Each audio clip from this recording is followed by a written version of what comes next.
writing that book, were you conceptualizing it as a YA novel or just simply as a novel? What was your intent?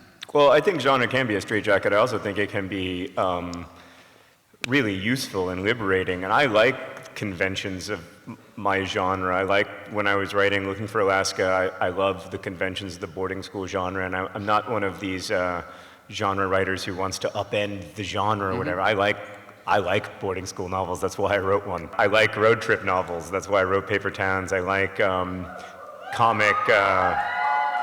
Thanks. No one's going to cheer for Catherine's. Thank you. I know you don't mean it. But I like the Southern comic kind of novel, and that's why I wrote Catherine's. And I liked that. Yes. And I love star-crossed love stories, and I'm fascinated by them. And I didn't want to not write one. I wanted to write mine, if that makes sense. So they are books about love, although they're not exactly love stories. I wonder if you can talk a little bit about kind of the importance of love, or the desire for love, as a driver of these stories. Well, I think a lot of it is probably personal. I mean, I was obsessed with romance when I was in high school, as both a reader and as a person. So I read a lot of romance.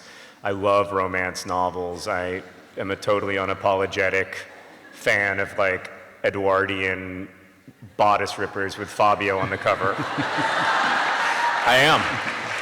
That's not a joke. I think they're great.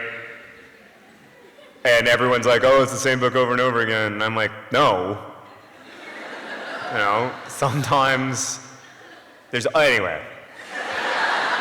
It's not always the same book over and over again. And I also love YA romance. I love, I love, and I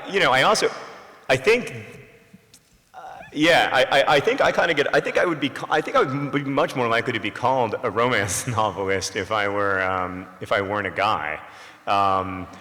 Because I do, I like writing love stories. Fault in Our Stars especially is very much a love story. That's what's at the center of it. But